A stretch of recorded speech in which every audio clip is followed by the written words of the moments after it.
Have you ever felt like every viral YouTuber has some secret formula for finding ideas that make their videos explode? But when you try, it feels like you're just throwing darts into the dark. The truth is, viral ideas aren't at random. There's a proven process to finding them, and in this video, I'll show you exactly how to do it, even if you have zero audience. But there's one common mistake that stops, honestly, most creators from ever going viral in the first place. And if you don't fix this, no strategy will work for you. And I'll reveal what that is in just a second. But first, let's start with the foundations.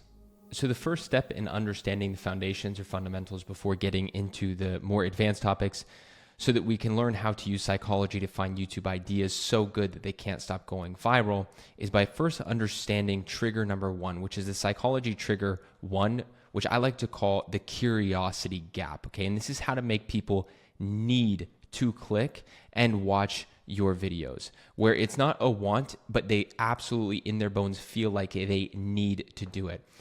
Because if there's anything I want you to really fundamentally understand, it's your brain subconsciously asks a question every single time that you see a video, a thumbnail, a title. Your brain is subconsciously asking questions, okay, whether you know it or not, right? For example, two of the main, most general questions your brain is probably, your subconscious is probably asking when you see packaging, i.e. a title and thumbnail, is, do I need to know this? If I click on this video, do I need to know this information? And the next one is, will I regret not watching this if I don't click on this, right? See, there's much more, or questions go much more in depth in terms of subconscious questions. For example, if I just came out with a video on, the roadmap or blueprint step by step on how to make $10,000 a month in the business niche, some of the subconscious questions that I might have without even knowing I have them just by looking at that title or reading that title or looking at that thumbnail would be, well, what is that blueprint? How much money do I need to get started? Is it beginner friendly, right? These are just some subconscious questions that just by meditating on what I might be thinking myself as a potential viewer, what my viewers might have. And this is really important information to know and understand and obtain before making videos, and you'll understand why in a bit. But first, I just want to tell you, this is why clickbait works so well, but only if done right. And let me get something, before you click off, I want you to know that I am not with a big X saying to do clickbait in the traditional sense or what you're thinking of clickbait as, because that clickbait, the kind of clickbait you're thinking where you mislead somebody and then the video is something completely different, that will only harm you, not only in the short term, but in the long term. And with that being said, I'm going to explain to you what I do mean by clickbait, okay? So what I do mean by clickbait is we can use pain points that people in our niche have, and we can use subconscious questions that our viewers might ask when seeing our title or thumbnail. And we can use all of this and hit on psychological triggers that operate in our favor by evoking curiosity and emotion. Because at the end of the day, it's curiosity and emotion that gets people to click amongst anything else. And we can evoke curiosity and emotion exceptionally well when we understand the fundamentals of psychology, how brains work, how the stimulus works when in terms of correlation with content. Right? So I have a couple examples here. So first of all, I have a couple examples here. Let's first do a bad example, right? A bad example of this would be how to grow on YouTube, right? Why?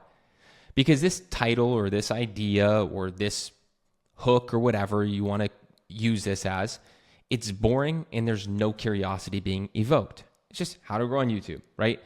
Which means there's no stimulus in our brains that are telling us to, or that are evoking curiosity or emotion, which is going to therefore gear us or urge us to click onto this video, right? None of that's happening here, okay?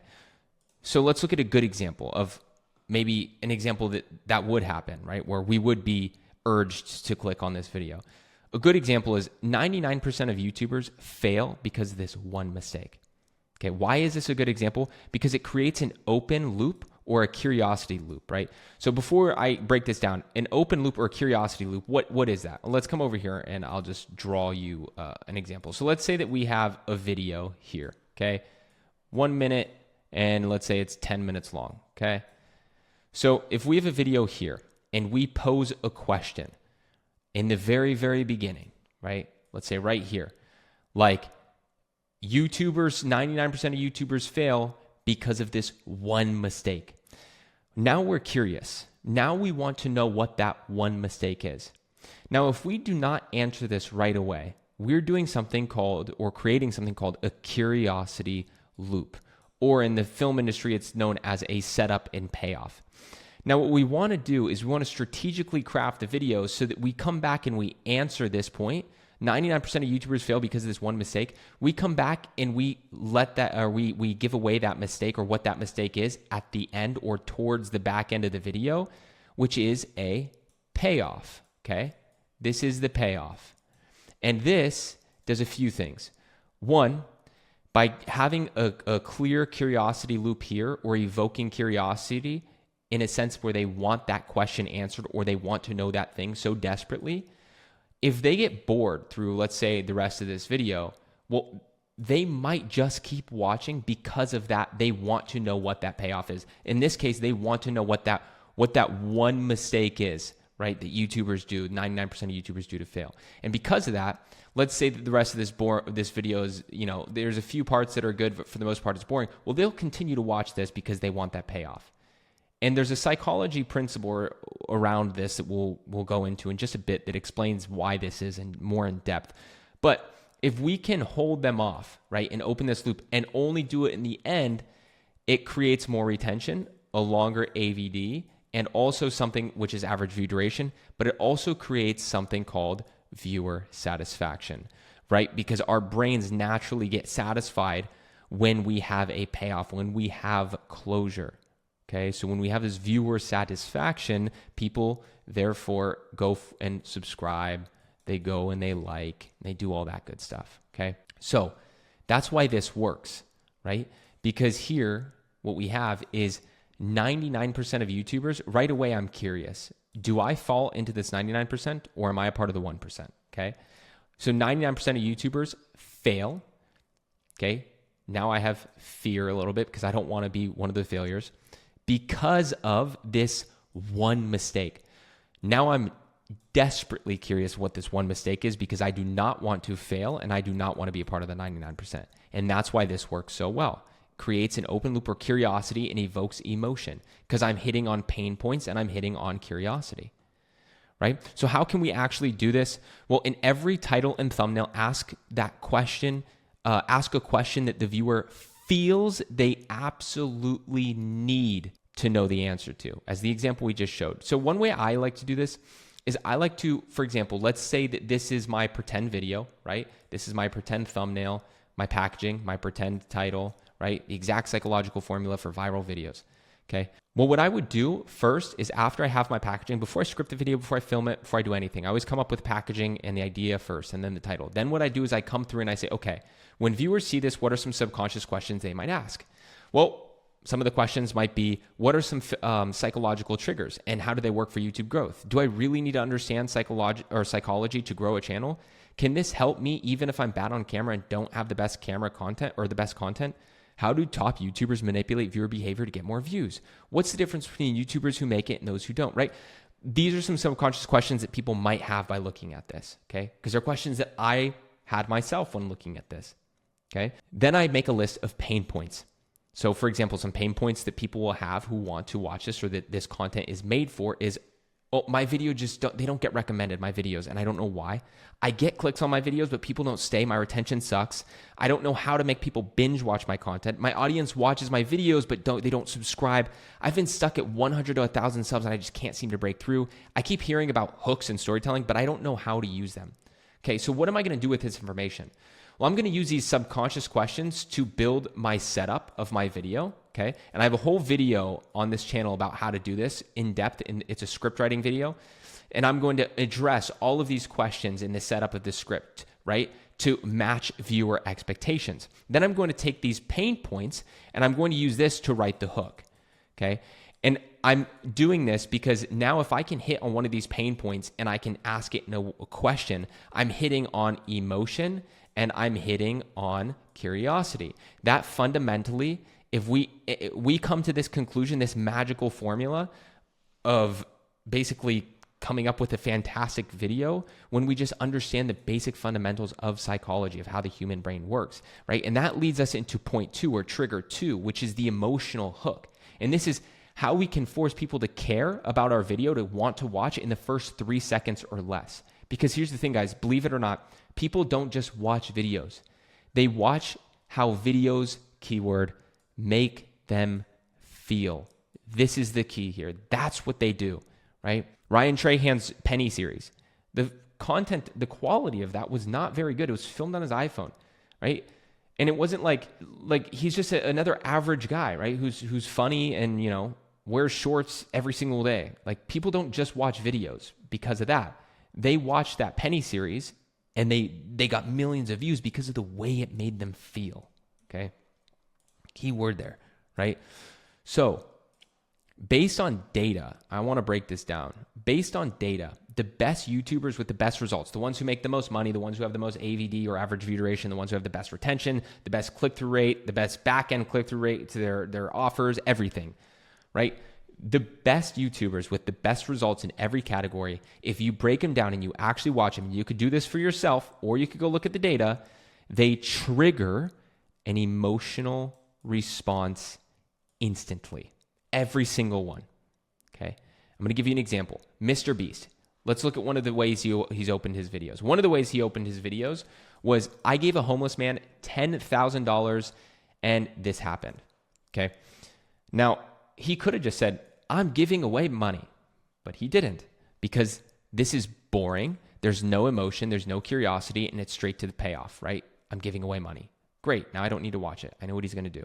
Instead, he said, I gave a homeless man $10,000 and this happened. And then we forget about it and we move on to the next clip. Opening a curiosity. See, this opened a curiosity loop. Now I want to know what happened, right? Why does this work? Because opening a curiosity loop and evoking curiosity also creates emotion, meaning people want to watch and continue to watch and watch and watch. It's very, very simple, okay? And how can we actually do this for ourselves? Well, your first 3 seconds should either have one of the following, usually in the format of a hook, right? It should either shock the viewer, it should have a promise transformation, or it should make a bold claim. And it could do all 3 of these in one, actually, right? So an example of the shock is 99% of YouTubers fail, and that's not their fault, right? 99%, that's a lot. That's shocking, right? Promise transformation. Watch this and your next video will get 10 times more views, okay? This is promising a transformation or maybe a result of some sort, and then making a bold claim. I found the secret to growing on YouTube 10 times faster. One, the secret, super, super curious. And then the goal, motion, this hits emotion for me because I want to grow on YouTube 10 times faster too, right? So now we have curiosity and we have emotion, right? It's very simple. When we understand the basics of psychology, guys, this gets so easy. It's like a hack. It's like playing YouTube on easy mode, okay?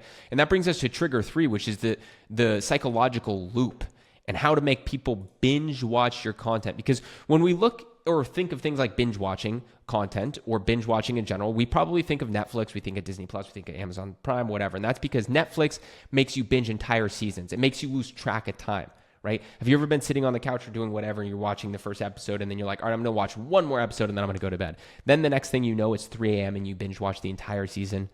That's because Netflix and the producers of all these shows and movies and the best YouTubers, they all understand what we're about to talk about, which is the Zeigarnik effect, okay? The Zeigarnik effect is a basic psychological principle or concept to understand. In fact, I'm going to break it down extremely simply for you. So what is the Zeigarnik effect? Well, imagine you're watching your favorite movie, your favorite TV show, your favorite cartoon, whatever it is, and right before the most exciting part, the peak of the climax, the peak of the conflict, boom, it stops. The episode ends. Right? What are you going to do? Well, you're probably going to click next episode, or if you're not, you're going to figure out when that next episode comes out. You're going to go straight to Google, right? You're going to really, really want to know what happens next. And that's kind of how the Zeigarnik effect works. What do I mean? I mean, our brains fundamentally, they remember unfinished things way better than things that are already done, right?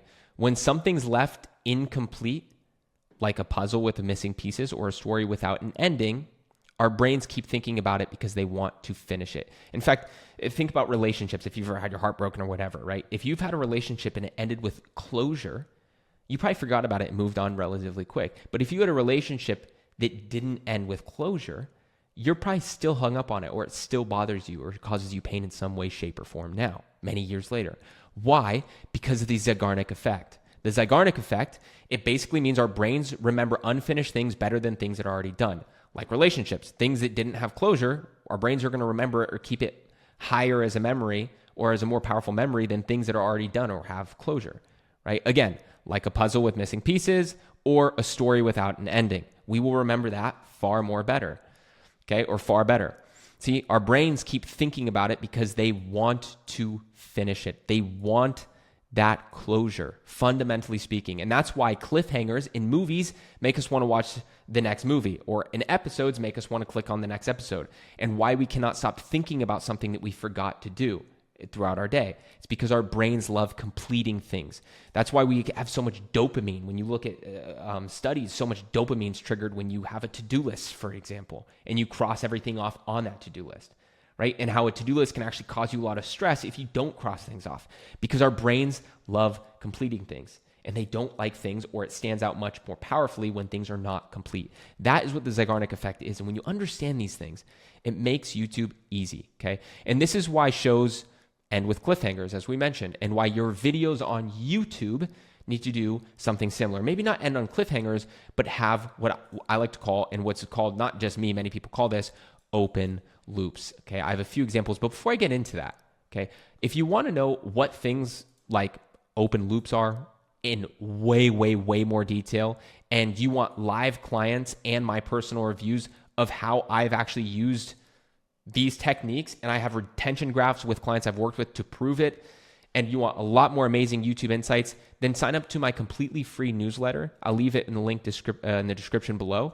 And the whole goal of that newsletter is helping you guys grow on YouTube, just come to love YouTube more, helping you guys with some cool insights, cool information, keeping you up to date, all that good stuff. So you could sign up below this video. Okay, now let's continue. So an open loop is basically what we talked about earlier.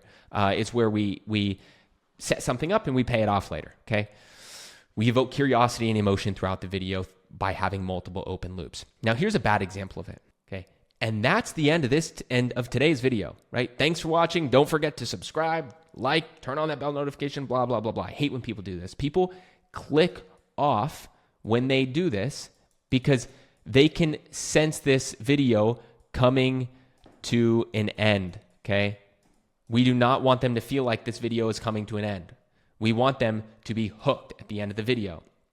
The same way that we fundamentally are with most movies and TV shows. So what's a good example of this? Well, here's a real example I use in one of these videos. It's actually live on YouTube right now. And I was talking about thumbnails. And then I had this curiosity loop, or this open loop that I put in the script. I said, but what about creators like Sam Solik, right? They don't even try. They just post screen grabs from their videos and they still go viral, hit millions of views.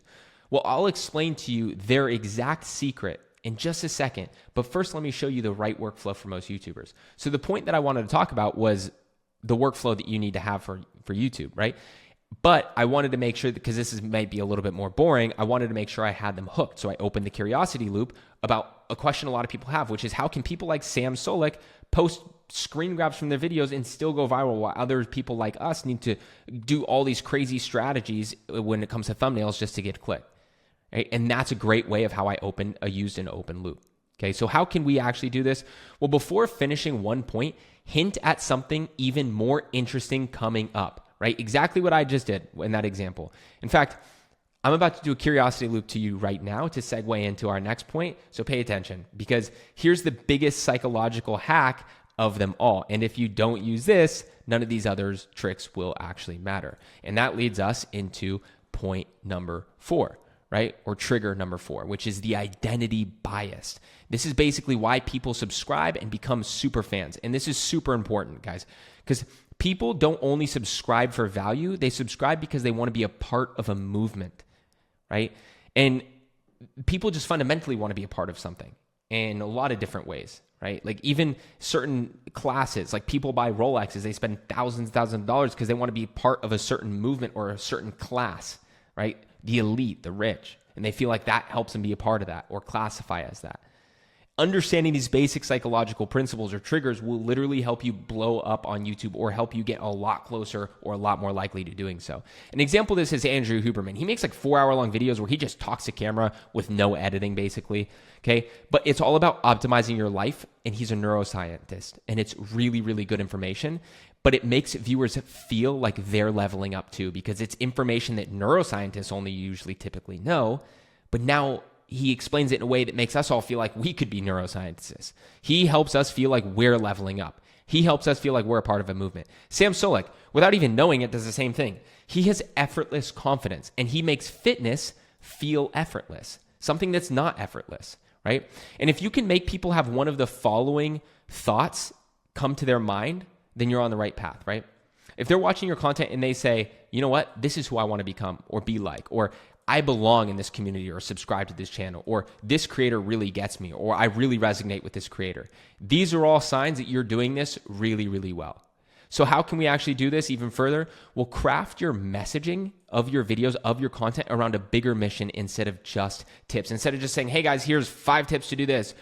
Boom, 1, 2, 3, 4, 5. Tie it around a bigger mission, right? So for example, if you just take YouTube growth as an example, if you just teach how to grow on YouTube, people might watch your video, but they won't necessarily subscribe. You might get views, but you won't get subscribers, right? They won't binge watch. They won't become super fans. They won't become customers. But if you attach your content to a bigger purpose, to an identity, or to a philosophy, people will, keyword here, feel like they're a part of something much bigger. And this is what turns casual viewers into subscribers, into loyal fans, into customers, right? So I have 3 examples here. Here's one. Example 1 is basically just weak messaging and strong messaging when it comes to identity-driven messaging. So imagine you're teaching, again, how to grow a channel on YouTube. Pay attention to this difference. So we have weak messaging, which is just tips, right? Sharing just tips. And here's an example. Here's how to get more views on YouTube in 2025. Boring. Make better thumbnails, improve retention, optimize SEO. Boring. Follow these 3 steps to grow your channel fast. Curious, but boring. Okay, there's nothing wrong with this when it comes to everything we talked about before, but there is when it comes to building a raving super fan base, right? It's very valuable, and that a lot of people subscribe just for value alone. But the problem is it's forgettable. It doesn't stick. Viewers might get the tip, they might subscribe, they might even buy something from you, but they'll probably end up leaving in most cases because there's no emotional connection, right? Strong messaging. Now let's look at a good example of strong messaging, which is identity driven or bigger mission, right? Showing that we're on a bigger mission. So most people fail on YouTube because they think it's about the algorithm, but it's really about human psychology, right? And once you understand this, growth becomes effortless. See, now we're tying we're differentiating, right? Because we're tying now YouTube growth to, in my case, psychology. And we're like, oh, wow, okay, cool. There's like a bigger mission here. There's a bigger identity, or there's more going on here, right? Here's another example. This channel isn't just about growing on YouTube. It's about understanding attention. It's about understanding influence. And it's about how to make people addicted to your content. And if you master this, you won't just grow on YouTube.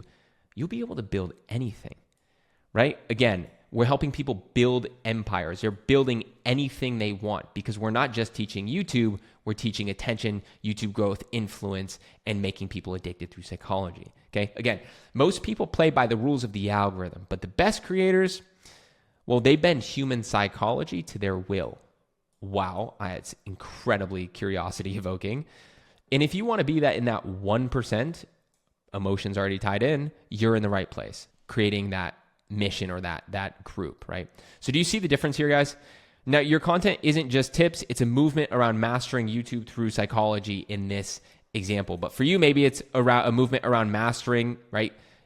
Editing through storytelling, right? Whatever it might be for you. So here's another example, example 2, how top creators use this to build a following. Okay, so I love using Alex Hormozi example because he does this really good, right? Alex Hormozi talks about entrepreneurship like a million other people, but what he does is he makes it a game, right? Alex doesn't just give business tips. He frames everything like it's a game, like a life game, right? And you either level up or you lose. And people don't just follow Alex Hormozi because he's some guy who wears nose strips and shorts and Crocs everywhere, who's really muscular with a tank top. They follow Alex Hormozi because they want to think like a winner, and he positions himself as someone who wins the game and he has proof behind it. Therefore, he is that winner and he thinks like it and they follow him because they want to think like that, right? If he just gave tips, it would be, hey, here's how to make more money with business.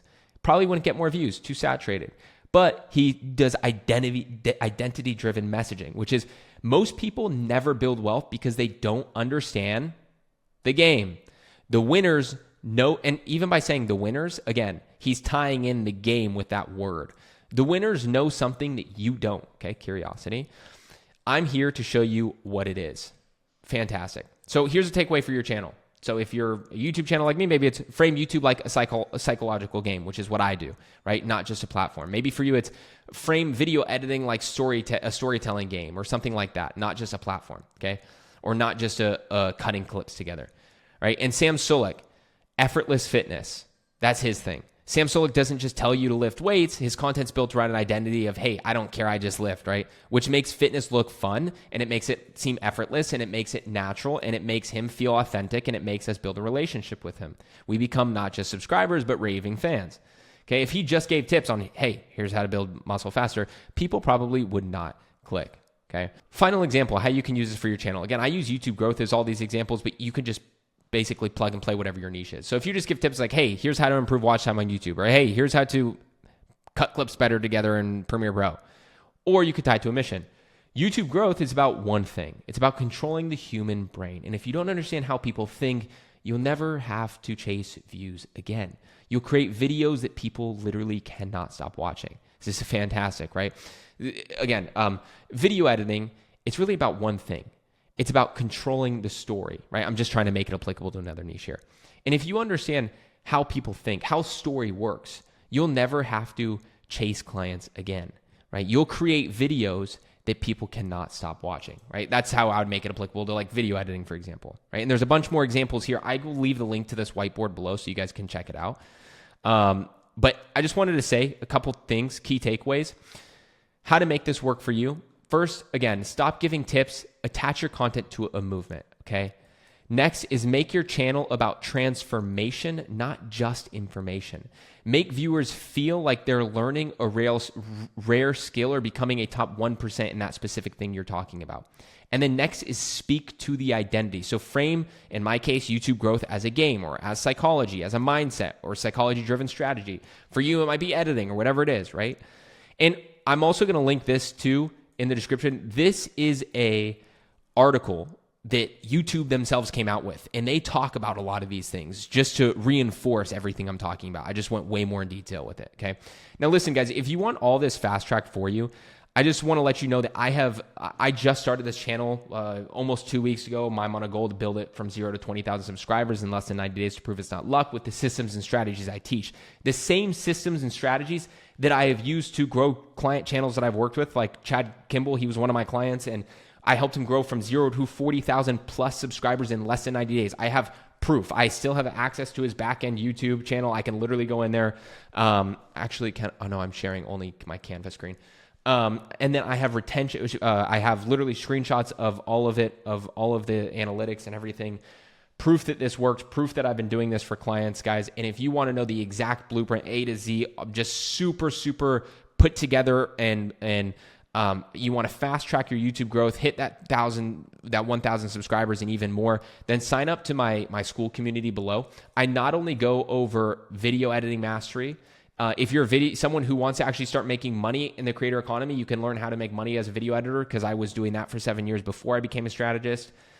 Teaching personal brand with YouTube, all the tools and templates, our coaching call recordings, but most importantly, I have this here, which is a YouTube masterclass, okay? With everything that I have used to implement client growth myself, what I'm doing for this channel, and what works right now, okay? I've spent thousands of dollars on coachings as well, and everything I've learned is in this program here.